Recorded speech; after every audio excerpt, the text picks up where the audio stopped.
Bonjour à tous, on commence ce tour de la presse sportive en Espagne avec la fin hier soir de la 24e journée de Liga. Et sur la pelouse d'Osasuna, nous avons assisté à la victoire tranquille du Séville. Barcelone est de s'installer sur la 3e marche du podium avec un point d'avance sur les Blaugrana, comme le relais Estadio Deportivo. Diego Carlos et Luuk de Jong ont été les héros avec un match en moins. En Italie, c'est la Juventus qui clôturait la 23e journée de Serie A ce lundi soir.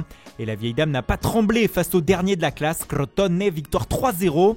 Un succès acquis en première période grâce encore et toujours à Cristiano Ronaldo, auteur d'un doublé en 8 minutes. Pour le Corriere dello Sport, CR7 continue de s'occuper de tout.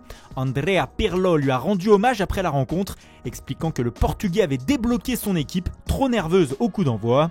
Tout au sport de son côté fait parler Ronaldo sur sa une. « Moi je ne lâche pas Conte », écrit le média, comme une forme d'avertissement aux techniciens de l'Inter dans la course au titre. Cette victoire fait revenir la Juve à la 3e place à 4 points du Milan et à 8 de l'Inter, mais avec un match en retard. En Angleterre, la principale information de la journée d'hier est venue du Premier ministre du pays, Boris Johnson. Ce dernier a dévoilé un plan de déconfinement de l'Angleterre en 4 étapes. Et l'une d'entre elles pourrait permettre le retour des fans dans les stades de foot à partir du 17 mai prochain. Jusqu'à 10 000 personnes pourraient être accueillies à partir de cette date dans chaque enceinte du pays, ce qui fait évidemment la une partout ce matin outre-Manche, comme ici avec le Times qui écrit que les fans seront de nouveau les bienvenus en mai.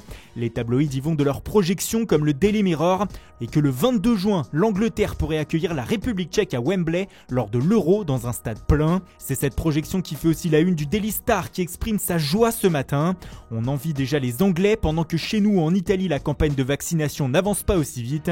Il Romanista est nostalgique ce matin et fait sa une sur la dernière fois qu'il y a eu des spectateurs en tribune pour un match de la Roma. C'était il y a un an, le 23 février 2020 contre Lecce. Et comme l'écrit le média, ça nous manque, et terriblement. Le possible retour des fans fait la première page du Sun également ce mardi. Nous rentrons à la maison, s'exclame le tabloïd, qui voit déjà 90 000 personnes à Wembley pour l'Euro et des pubs pleins à craquer. Le rêve absolu, le final de la Première Ligue, les finales des coupes ainsi que le Grand Prix de Formule 1 ou encore Wimbledon pourraient aussi faire la part belle au retour du public. Le quotidien a donc hâte, mais ce matin il nous parle aussi de Mercato avec l'actualité de Sergio Agüero. En fin de contrat en juin avec Manchester City, l'attaquant argentin a semble-t-il déjà l'embarras du choix pour son avenir. En plus du FC Barcelone et de l'Atlético de Madrid, qu'il aurait déjà contacté, l'Inter et la Juventus auraient rejoint la bataille pour s'offrir le Kun l'été prochain. Un combat. Une autre information qui nous vient ce matin du Daily Telegraph. Selon le média, Tottenham aurait déjà une shortlist afin de remplacer José Mourinho la saison prochaine. Et tout en haut de cette liste, c'est Julian Nagelsmann, le coach du RB Leipzig, qui serait en première position. Selon le quotidien, Mourinho aurait 12 jours devant lui afin de prouver à sa direction qu'il peut être l'homme de la situation la saison prochaine, à domicile contre Burnley, Fulham et Crystal Palace. Loin d'être mission impossible, mais vu la forme des Spurs en ce moment, il va falloir le faire. Et on termine cette revue de presse en France où même si c'est l'équipe de France de rugby et ses cas de Covid qui tiennent en haleine tout le pays en ce moment, l'actualité football va elle vers l'Olympique de Marseille, le club phocéen qui attend Jorge Sampaoli comme nouvel entraîneur du club avant la fin de la semaine. C'est de plus en plus certain, surtout que le coach argentin est désormais libre, lui qui a terminé officiellement son aventure avec l'Atlético Mineiro au Brésil hier.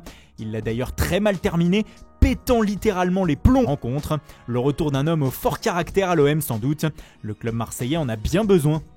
Voilà, c'est tout pour aujourd'hui. Merci pour votre fidélité, bonne journée à tous. Et rendez-vous dès demain matin pour une nouvelle revue de presse.